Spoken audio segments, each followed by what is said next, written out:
ओम नमः शिवाय। हर हर महादेव। आज हम शिव महापुराण के 11वें अध्याय की बात करेंगे। शिव महिमा, शिवलिंग की उपासना और उसका आध्यात्मिक महत्व। विद्येश्वर संहिता में भगवान शिव की महिमा का विशेष वर्णन मिलता है।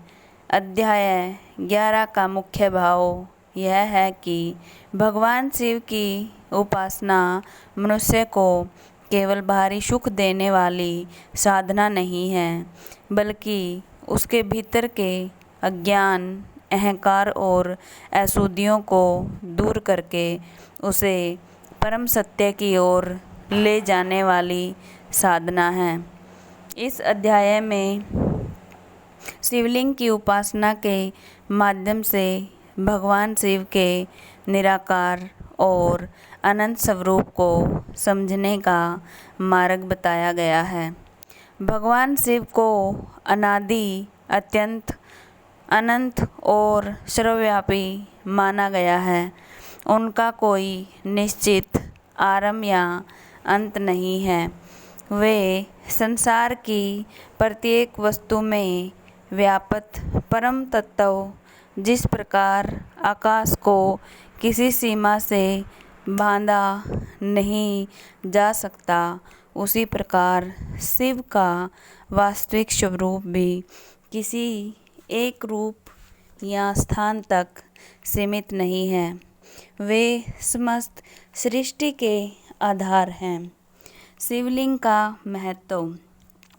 अध्याय में शिवलिंग की उपासना को अत्यंत महत्वपूर्ण बताया गया है। शिवलिंग भगवान शिव के उस स्वरूप का प्रतीक है जो निराकार होते हुए भी भक्त की उपासना के लिए एक आधार प्रदान करता है। सामान्य मनुष्य के लिए निराकार परमात्मा का ध्यान करना कठिन हो सकता है, इसलिए शिवलिंग के माध्यम से भक्त अपना मन एकाग्र करके भगवान का ध्यान कर सकता है।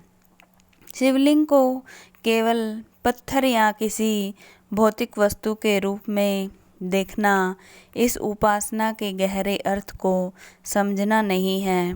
यह शिव के अनंत स्वरूप की ओर संकेत करता है। भक्त जब शिवलिंग के सामने बैठकर भगवान का ध्यान करते हैं, तब धीरे धीरे उसका मन बाहरी संसार से हटकर अपने भीतर की ओर जाने लगता है। इस प्रकार शिवलिंग की पूजा केवल एक धार्मिक परंपरा नहीं है, बल्कि मन को एकाग्र करने और आत्मिक उन्नति की साधना भी है। भक्ति का भाव। भगवान शिव अपने भक्तों के लिए अत्यंत सरल और करुणामय माने गए हैं। उन्हें प्रसन्न करने के लिए बहुत अधिक धन या वैभव की आवश्यकता नहीं है। सबसे महत्वपूर्ण चीज़ भक्त का भाव है। यदि कोई व्यक्ति बहुत बड़ी पूजा करता है, लेकिन उसके मन में अहंकार, द्वेष या छल है, तो उसकी पूजा का वास्तविक उद्देश्य पूरा नहीं होता। दूसरी ओर कोई गरीब भक्त यदि बहुत साधारण सामग्री से भी भगवान शिव का पूजन करता है, लेकिन उसके मन में सच्ची श्रद्धा और प्रेम है, तो उसकी भक्ति अत्यंत मूल्यवान मानी जाती है।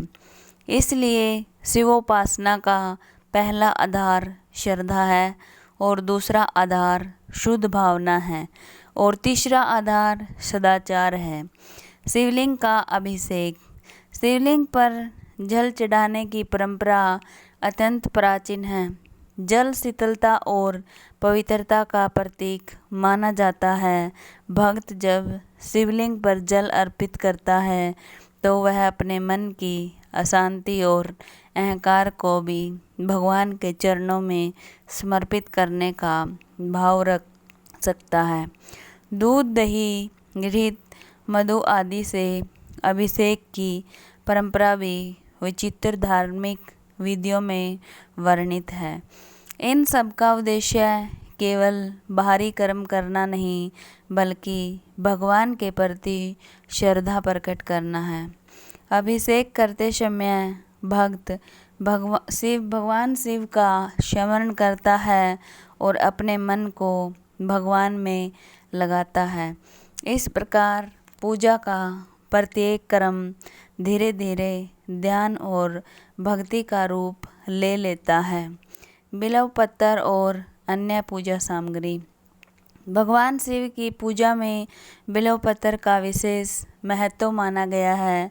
भक्त श्रद्धापूर्वक बिल्व पत्थर अर्पित करके भगवान शिव से अपने जीवन की अशुद्धियों को दूर करने की प्रार्थना करता है। इसी प्रकार पुष्प, चंदन, धूप, दीप और नैवेद्य आदि अर्पित करने की परंपरा है। इन वस्तुओं का आध्यात्मिक अर्थ भी समझा जा सकता है। दीपक ज्ञान का प्रतीक है और धूप वातावरण और मन की पवित्रता का संकेत देती है और पुष्प भक्त के निर्मल हृदय का प्रतीक माना जा सकता है। इस दृष्टि से शिव पूजा का प्रत्येक अंग भक्त को अपने भीतर अच्छे गुण विकसित करने की प्रेरणा देता है। मंत्र और शिव स्मरण। भगवान शिव की उपासना में शिव नाम और मंत्र जप का विशेष महत्व है। ओम नमः शिवाय पंचाक्षरी मंत्र को शिव भक्ति का अत्यंत प्रसिद्ध मंत्र माना गया है।